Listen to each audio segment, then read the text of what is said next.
An odd-looking young woman is staring intently at the statue to the divine, fingers curled rigidly at her sides. Greyish-black veins run from her eyes down her cheeks. Her head snaps to you mechanically, and her eyes lock with yours, dark pupils dilated into great black voids. Light suddenly flashes back into her face. The grey veins drain to pinkish flesh, and her whole body relaxes. You are tall and red. What's your name? It's nothing really. It's just, I'm just a bit hospitable. Put it like this. You've never been a host, I bet. That's because you're an infested clump of leaves on the side of the road. That ain't bad, though. I'd give just about anything to be like you. But I'm a roadside inn. Red door, flowers out front, friendly lady at the door beckoning you in for half price. Like a goddamn gold star inn for the disembodied. Now, isn't that just the question of the hour? I can't be sure just yet. I'll be surprised if it's a demon. Definitely not a sprite either. Maybe a spectre, but I wouldn't bet money on it. So, how are you enjoying the joy? Yeah? I was just thinking the same sort of thing. So, you want to check this place out together? Strength in numbers and all that. It does, right? Before we head out, I've got more than a few tricks up my sleeve, so you'll have to pick which one I'll pull out if, when, push comes to shove.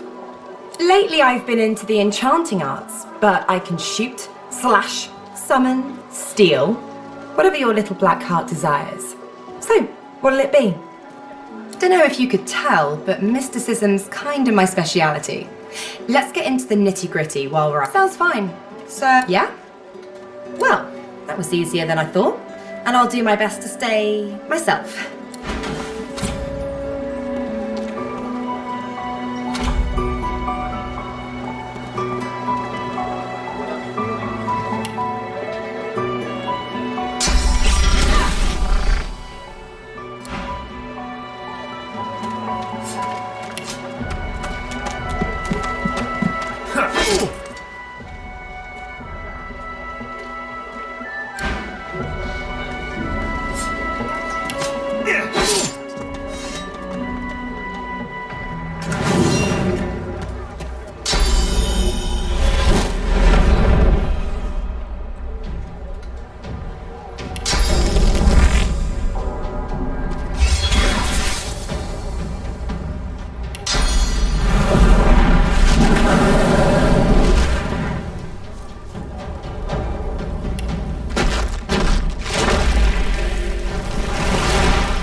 delivery. Surely you'll have one. A disaster. Amid the squalor of Fort Joy, you suddenly spot an elf with diamond features, regal and radiant, but cold too, and sharper than any knife. She was among the sorcerers with whom you fought the Voidwoken down in the hold of the sinking ship. Her eyes are focused on a lizard some distance away, and you get the distinct feeling he's an unfortunate man indeed to be trapped in her tiger-like gaze. No sooner have these words left your mouth than she turns about and grabs you in a stranglehold. You feel the tip of a long needle being pushed a little ways into your neck. You caught me off guard. No one catches me off guard. Who are you? A prince of the House of Slavers. You've just signed your own death warrant with that admission. A push, a pivot, and now you suddenly face her. The needle still all too deeply embedded in the side of your throat. Despite the precariousness of your situation, you notice a flaw in her diamond features, a curiously shaped scar on her left cheek. It's dawning on you, isn't it? Why I hate reptiles like you. But I do, master, with the heat of 1,000,000 suns. She drives the needle in deeper and whispers. In truth, it does not matter in the least who you really are. You saw me mark my prey. You could warn him, save him, or kill him before I get my chance. That makes you a liability. That makes you needle feed. Never. You're a slaver, Prince.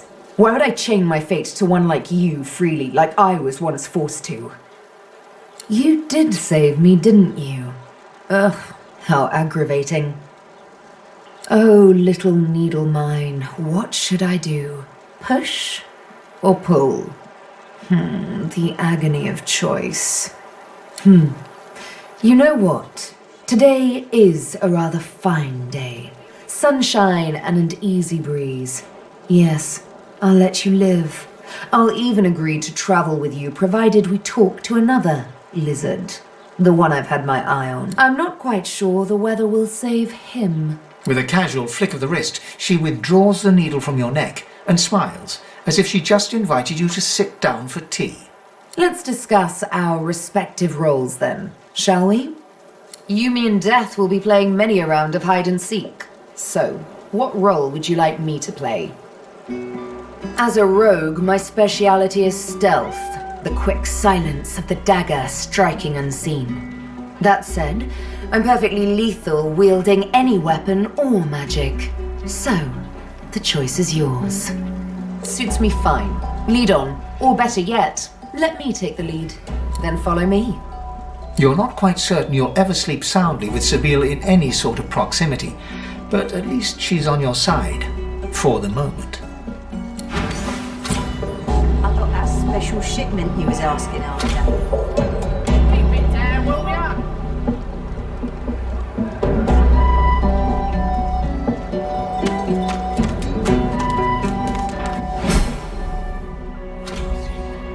When's it gonna be killing time?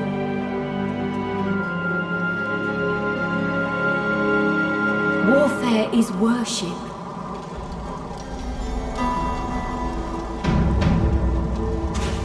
We seek the When's it gonna be killing time?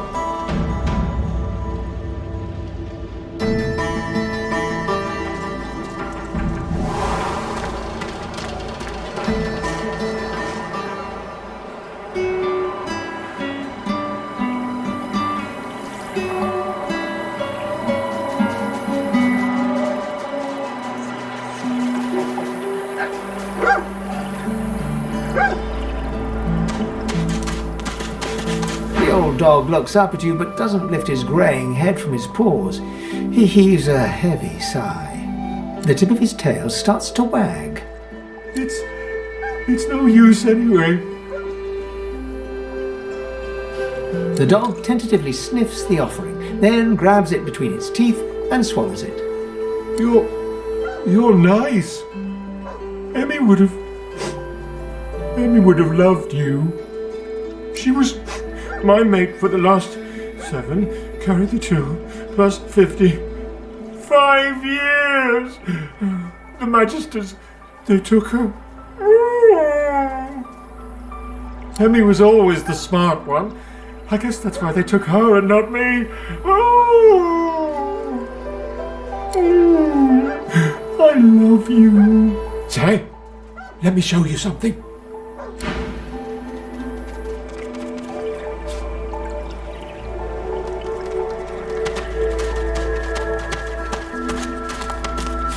Good find.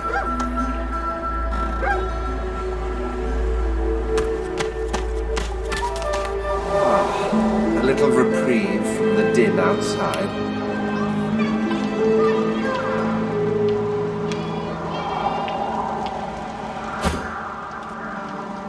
State your business. The one house, the true house, the house of war. Why?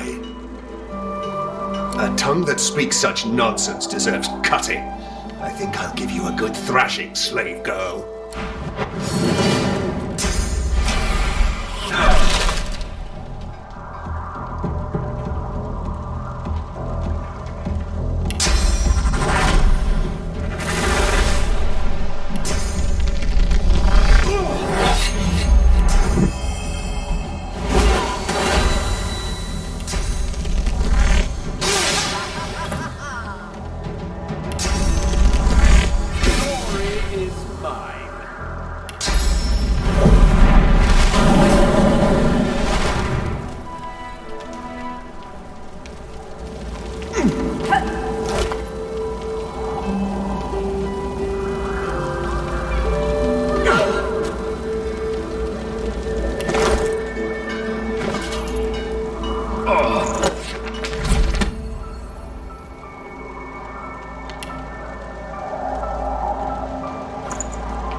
As you approach the young elf, Losa suddenly grabs your arm. Her hand is damp. Her face looks pale and grey. Hey, listen, I don't know why, but I think I need to talk to this elf. You mind? I can't. I just need to talk to her, okay? She turns towards Sahela. She darts over to the elf without responding. They begin talking in earnest, more quietly than you can overhear. Losa suddenly snatches up both the elf's hands and leans close to her. Her voice rises. You have to tell me. The whites of Losa's eyes fade to grey, then black. The colour runs into her veins, crisscrossing her skin like lightning. She keeps... It rises in you even now, Losa. Do not let it. You must be strong. Be strong. Fight. Fight. You are okay. You are yours. No one else's. I can't. Losa is fighting an enemy. She will win. She must win. Shut up. Let go.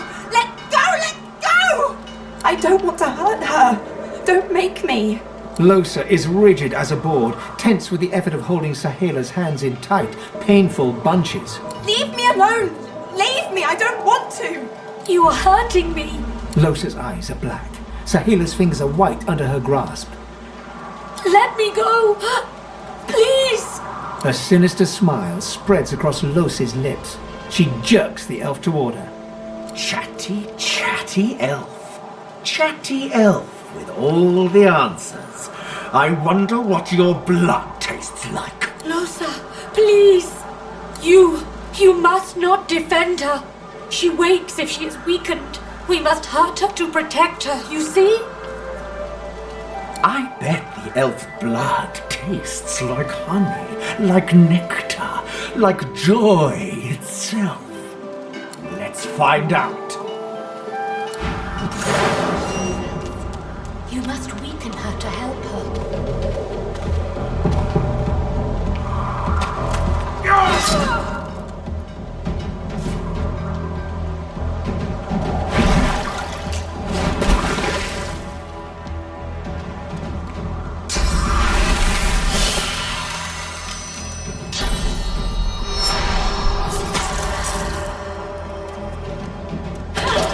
almost enough.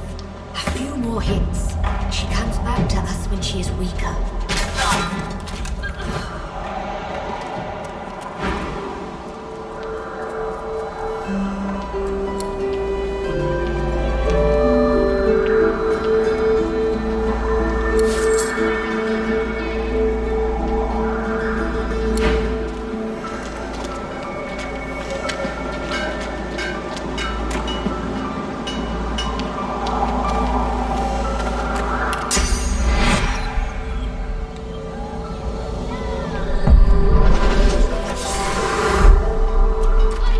The young girl's eyes are covered, but she turns towards you when you approach. She smiles as though she recognizes you, though she couldn't have seen your face.